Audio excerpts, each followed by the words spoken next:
Hello everyone, আসসালামু আলাইকুম। Welcome back to my channel FC bakery.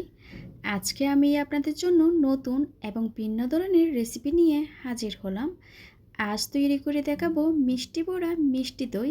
যারা এই পর্যন্ত দই বসাতে গিয়ে ব্যর্থ হয়েছেন তাদের জন্য আজকের এই রেসিপিটা ডিটেলস আকারে শেয়ার করা হয়েছে। তাই শুরু থেকে শেষ পর্যন্ত ভিডিওটি দেখতে থাকুন। আর আমার এই রেসিপিটি আপনাদের থেকে যদি ভালো লেগে থাকে প্লিজ একটা লাইক দিবেন।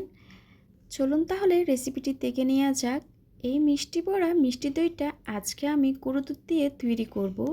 প্রথমে আমি চুলায় একটা হাঁড়ি বসিয়ে দিয়েছি।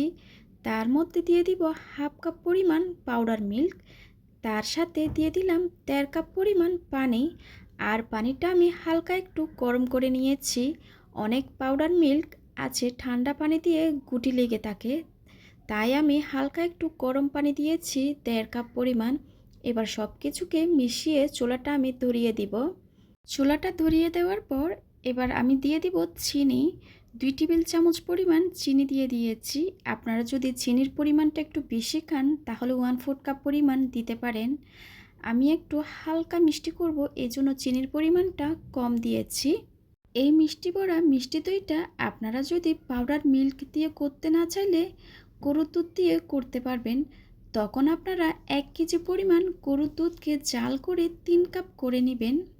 এবার একটা স্প্যাচুলার সাহায্যে আমি নেড়েচেড়ে একটু জাল করে নিচ্ছি দুধটাকে। এটা কিন্তু অনবরত করে নেড়ে যেতে হবে, না হয় তলানিতে লেগে পুড়ে যেতে পারে।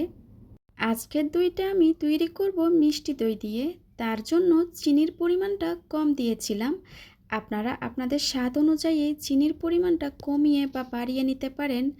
আমার চ্যানেলে আরও 2টা দইয়ের রেসিপি আছে, চাইলে দেখে নিতে পারেন। লিংক আমি ডিসক্রিপশন বক্সে দিয়ে দিব। আমি দুধটাকে 5 মিনিট মতো জাল করে নিয়েছি। 5 মিনিট জাল করার কারণে দুধটা আরেকটু ঘন হয়ে গেছে। আর আপনারা অবশ্যই চিনিটা প্রথম দিকে দিয়ে দিবেন, এতে করে দুধটা জাল করার সাথে সাথে চিনির পানিটা শুকিয়ে আসবে। আপনারা যদি পরে চিনিটা অ্যাড করেন তাহলে আবারও একটু জাল করে নিতে হবে। এই পর্যায়ে আমি চুলাটা বন্ধ করে দিব।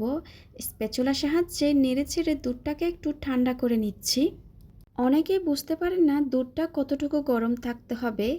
একটা আঙ্গুল দুধের মধ্যে দিয়ে কিছুক্ষণ ডুবিয়ে রাখতে পারবেন, ঠিক দুধটা ততটুকু গরম থাকতে হবে। এবার আমি আরেকটা জিনিস আপনাদেরকে দেখিয়ে দিচ্ছি। এখানে আমি চালনিতে হাফ কাপ পরিমাণ মিষ্টি দই নিয়েছি। আপনারা মিষ্টি দইয়ের পরিবর্তে টক দই দিয়ে করতে পারবেন। দইটা আধা ঘন্টার জন্য এভাবে করে রেখে দিয়েছিলাম পানিটা ঝরে যাওয়ার জন্য। এটা কিন্তু খুবই ইম্পর্ট্যান্ট, দইয়ের পানিটা ঝরিয়ে নিতে হবে। এবার বাটিতে দইটা নিয়ে একটা চামচের সাহায্যে এভাবে করে ভালোভাবে ফেটে নিচ্ছি। আপনারা চাইলে হ্যান্ড হুইক্সের সাহায্যে দইটাকে ফেটে নিতে পারেন। যত ভালো করে ফেটবেন এটা তত ভালো করে দুধের সাথে মিশে যাবে। দইটা খুব ভালোভাবে ফেটা হয়ে গেলে একটু একটু করে কুসুম দুধটা দিয়ে মিশিয়ে নিতে হবে। আমি আবারও রিপিট করছি, দুধটা এমন গরম থাকতে হবে যে আপনার একটা আঙ্গুল দুধের মধ্যে কিছুক্ষণ ডুবিয়ে রাখতে পারবেন। এই দুধটা ঠিক তেমন গরম থাকতে হবে। অনেকে বুঝতে পারেন না গরম দুধে দইটা মিশালে দুধটা ফেটে যায়। সেক্ষেত্রে আপনারা দুধটা পুরোপুরি ঠান্ডা করে দইটা মেশাবেন। আর দইটির মিশ্রণটাকে আমি এবার দুধের সাথে খুব ভালোভাবে মিশিয়ে নিচ্ছি, ঠিক আপনারা স্ক্রিনে যেরকম দেখতে পাচ্ছেন। মিশিয়ে নেওয়া হয়ে গেলে আমি যে পাত্রে দইটা বসাবো সে পাত্রটা নিয়ে নিলাম।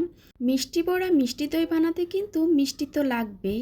এখানে আমি কিছু গোলাপ জামুন মিষ্টি নিয়ে নিয়েছি। মিষ্টিটা দেখতে পাচ্ছেন, এটা আমার ঘরের বানানো, একটু বড় সাইজের বানিয়েছি। এটা আমি কিছুক্ষণের জন্য শিরা থেকে তুলে রেখেছিলাম। শিরা সহ দিবেন না, এখানে আমি 5টি মিষ্টি দিয়ে দিব। আপনারা এর পরিবর্তে যে কোনো মিষ্টি দিতে পারেন। আমার চ্যানেলে অনেকগুলো মিষ্টির রেসিপি আছে, ডেসক্রিপশন বক্সে লিংক দিয়ে দিব, আপনারা চাইলে সেখান থেকে দেখে নিতে পারেন। এবার দইয়ের মিশ্রণটা আমি একটা চামচের সাহায্যে দিয়ে দিব। যারা আমার চ্যানেলে নতুন এসেছেন প্লিজ সাবস্ক্রাইব করার জন্য অনুরোধ রইল। সাথে থাকা বেল আইকনটি ক্লিক করবেন, এতে করে আমি কোনো রেসিপি আপলোড করলে আপনারা সাথে সাথে নোটিফিকেশন পেয়ে সবার আগে দেখতে পারেন। এবার একটা ফয়েল পেপার দিয়ে আমি উপরে ঢেকে দিচ্ছি। আপনারা চাইলে এটা একটা ঢাকনা দিয়ে ঢেকে দিতে পারেন। এবার একটা তাওয়াল নিয়ে নিব। এবার তাওয়ালের মধ্যে দইয়ের পাত্রটা সাবধানে বসিয়ে দিব। তাওয়ালটাকে চারপাশ দিয়ে এভাবে করে মুড়িয়ে দিচ্ছি। আর এখন এটাকে আমি চুলার পাশে রেখে দিব। আপনারা চাইলে এটা চুলায় করতে পারবেন। সেক্ষেত্রে চুলায় একটা পাতিল বসিয়ে দিয়ে পাতিলের মধ্যে দইয়ের পাত্রটা বসিয়ে দিবেন। আর চুলার আঁচটা একদম লো করে দিবেন 2 ঘন্টার জন্য। এভাবে করে রেখে দিবেন। প্রায় 4 ঘন্টা পর সুন্দরভাবে দইটা জমে গেছে। মাঝখানে আমি একবার চেক করেছি, দইটা হয়ে যাওয়ার পর ভেতরে একটু নরম থাকে। সেক্ষেত্রে আমাদের এটা ফ্রিজে রেখে দিতে হবে 2 থেকে 3 ঘন্টার জন্য। এবার দইটাকে আমি কাছ থেকে একটু দেখিয়ে দিচ্ছি। দেখুন কত ভালোভাবে জমে গেছে দইটা। এবার একটু কেটে দেখাচ্ছি। দেখতেই পারছেন কত পারফেক্টভাবে দইটা জমে গেছে। দই কাটার পর দই থেকে কিন্তু একটু পানি বের হয়, এটা কিন্তু আমরা সবাই জানি। দেখতেই পারছেন এই দই থেকে কিন্তু কোনো ধরনের পানি বের হয় নাই। দেখতেই পারছেন কত সুন্দরভাবে দইটা জমেছে।